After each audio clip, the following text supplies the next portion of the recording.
आप सभी को मेरा नमस्कार। बच्चों, 10th क्लास में केमिस्ट्री में हमारा चैप्टर 2 चल रहा है जिसका नाम है अम्ल, क्षारक और लवण। तो अम्ल और क्षारक के विषय में मैंने आपको पिछली कई वीडियोस के माध्यम से डिटेल समझाया और आज का हमारा टॉपिक रहेगा लवण अर्थात साल्ट। तो सबसे पहली हमारी डेफिनेशन है लवणीकरण या उदासीनीकरण क्या है, साथ ही हम बताएंगे लवण क्या है। बच्चों, जब किसी अम्ल को किसी क्षार के साथ हम क्रिया कराते हैं तो लवण और जल बनते हैं। इस क्रिया को ही लवणीकरण या उदासीनीकरण की क्रिया कहते हैं।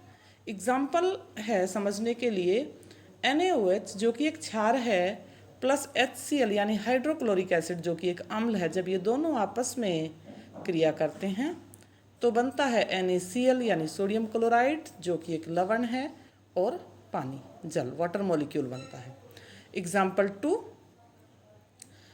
KOH यानी potassium hydroxide reacts with HNO3 यानी नाइट्रिक एसिड और इससे बनते हैं KNO3 यानी पोटेशियम नाइट्रेट नाम का लवण और H2O यानी कि जल के अणु। इसी के साथ साथ बच्चों कुछ प्रमुख लवण हैं हमारे पास जिनके हम बनाने की विधियां और उनके उपयोग के बारे में डिस्क्रिप्शन करेंगे। तो देखिए, पहला जो लवण है ये है बेकिंग सोडा। इसको खाने का सोडा भी कहते हैं। इसका सूत्र है NaHCO3। बच्चों, इसका रासायनिक नाम सोडियम हाइड्रोजन कार्बोनेट है।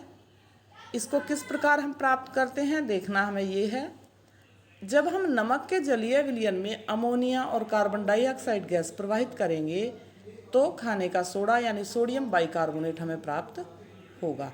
इक्वेशन NaCl यानी नमक प्लस H2O यानी नमक का जलीय विलयन, इसमें CO2 कार्बन डाइऑक्साइड गैस प्रवाहित की और साथ ही में अमोनिया गैस NH3 हमने प्रवाहित की तो प्राप्त हुआ NH4Cl यानी कि अमोनियम क्लोराइड और NaHCO3 यानी कि जो कंपाउंड हम बनाना चाह रहे हैं, जो हमारा मुख्य उत्पाद है वो है NaHCO3 सोडियम बाइकार्बोनेट।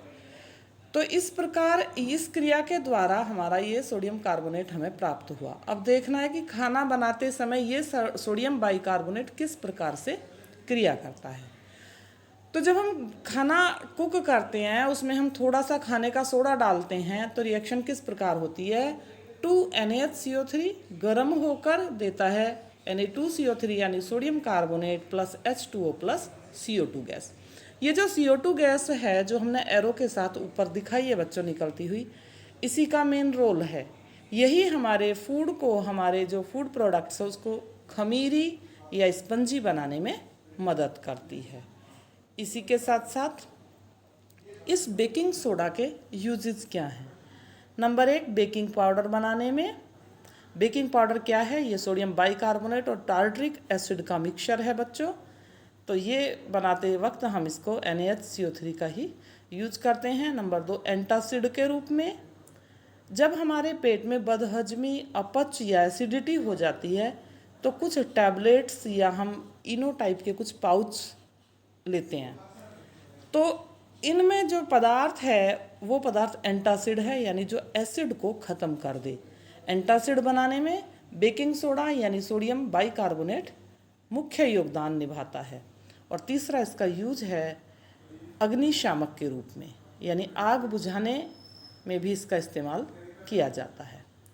इसी के साथ साथ बच्चों हमारा जो दूसरा टॉपिक है आज का वो है प्लास्टर ऑफ पेरिस, जिसको हम POP भी कहते हैं।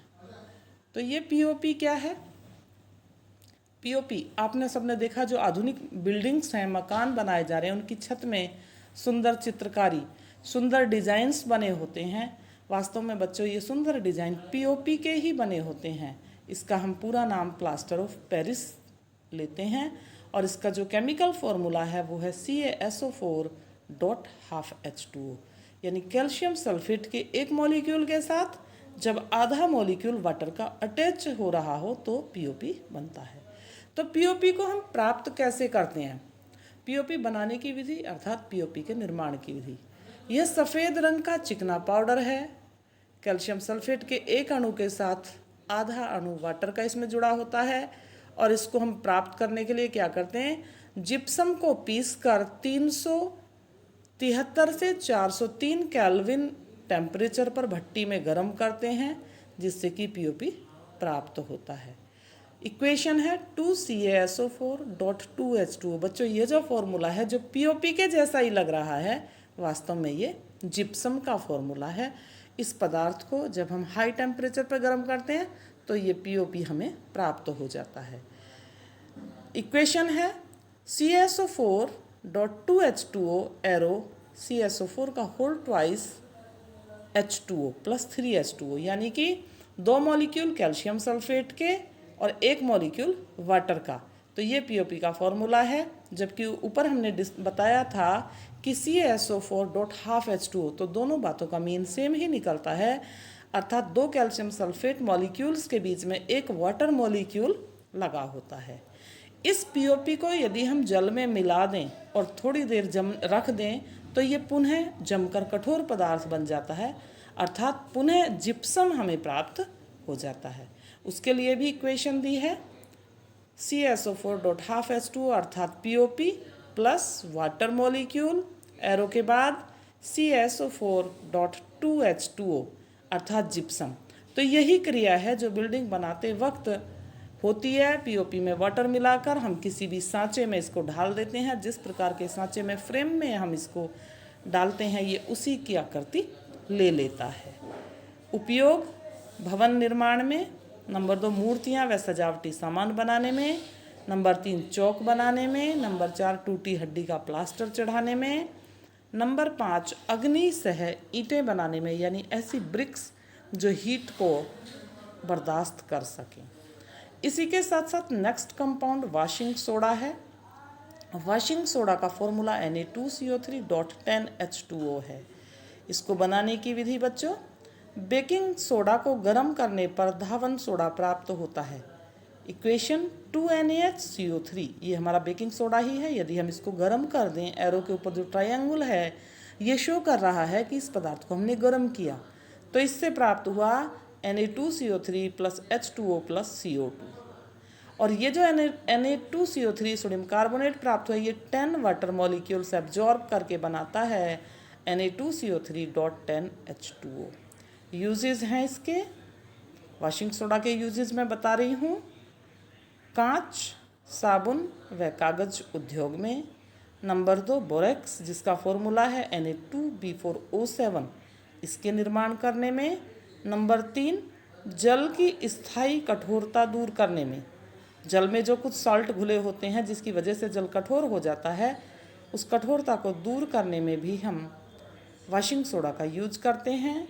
और घरों की साफ़ सफाई करने में भी वाशिंग सोडा, जैसे कि इसका नाम ही धावन सोडा है, तो कई पदार्थों की धुलाई सफाई करने में इसका यूज़ किया जाता है। इसी वीडियो के साथ हमारा जो चैप्टर है, चैप्टर नंबर